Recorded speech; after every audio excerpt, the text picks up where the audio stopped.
29 नवंबर को भोपाल में मुस्लिम संगठन की तरफ से आलमी तबलीगी इज्तिमा का आयोजन किया जा रहा है।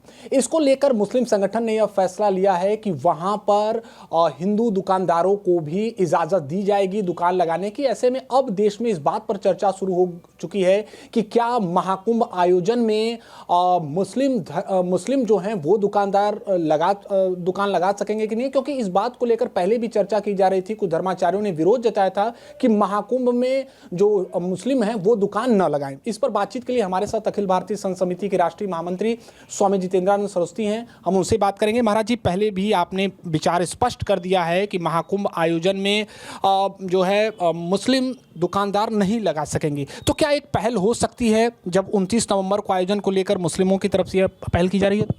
ये फर्जी बातें हैं। मैं पूछूं कि हिंदुओं के कुंभ के दशांश में भी मक्का के हज की संख्या है क्या? दशांश की मैं बात कर रहा हूँ, हज की संख्या है क्या?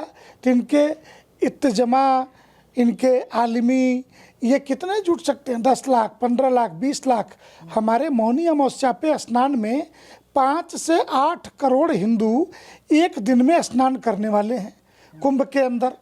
ऐसी परिस्थिति में पूरे कुंभ में आने वाले हिंदुओं की संख्या 25 से 40 करोड़ है। तो कम पूंजी लगा के बड़ा लाभ कमाने का ये धंधा, इसको हम कहते हैं अलतकिया। कोई इस्लाम वालों से सीखे, इन मुसलमानों से सीखे। दूसरे, ये जिन हिंदुओं को दुकान लगाने देंगे उनको हम हिंदू भी मान सकते हैं क्या कि जो मुसलमानों के बीच में जाकर के हलाल सर्टिफाइड सामान बेचते हों? हम उन्हें तो स्वीकार भी नहीं कर सकते।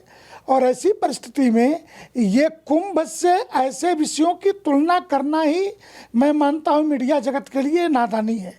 ये कतई नहीं हम स्वीकार कर सकते। और कुंभ हिंदुस्तान के ही नहीं, पूरे दुनिया के 127 देश के हिंदुओं का 12 वर्षों पर आने वाला ये महाकुंभ का पर्व हमारे सुरक्षा, संस्कृति, सभ्यता की गारंटी है। और एक दिन में 5 से 8 करोड़ लोगों का स्नान, ये दुनिया की किसी भी व्यवस्था में, चाहे शताधिक जो है क्रिश्चियन देश हो या 56 इस्लामिक देश हो, न इस प्रकार के उनके पास मेले हैं, तो कोई योजना है न कोई रचना है।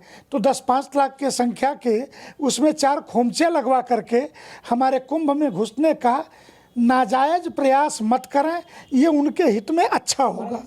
बात इसलिए भी उठी क्योंकि वर्तमान समय में संभल में जैसी घटना हुई उसके बाद ये कहा जा रहा है कि एक पहल हो सकती है अमन शांति भाईचारे के लिए, इसको इसलिए यह बात हुई। संभल में घटना क्या हुई? संभल में कोर्ट के आदेश से सर्वे हो रहा था। क्या इसके पहले भारत के अंदर कहीं सर्वे नहीं हुआ? किसी कोर्ट ने आदेश नहीं किए क्या सर्वे के लिए? काशी ज्ञानवापी का सर्वे हुआ, 2-3 चक्रों में हुआ, महीनों तक यहाँ सर्वे चला।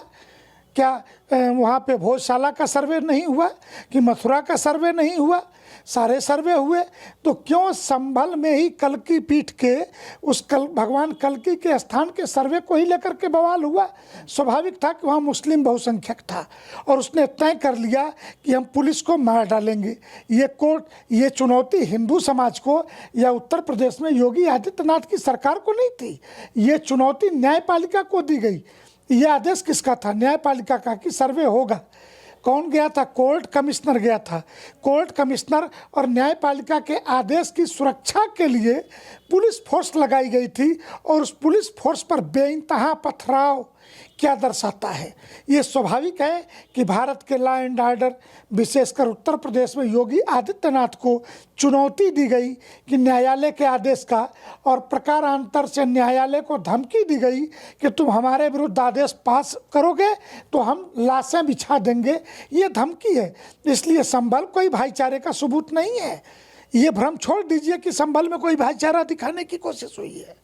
तो ऐसे में धर्माचार्यों का साफ कहना है कि महाकुंभ आयोजन को लेकर, चाहे उसके बृहद आयोजन हो या उसकी पवित्रता, सात्विकता हो, उससे किसी भी प्रकार का समझौता किया जाएगा। For exclusive and insightful videos, subscribe to our new channel ABP Live Premium.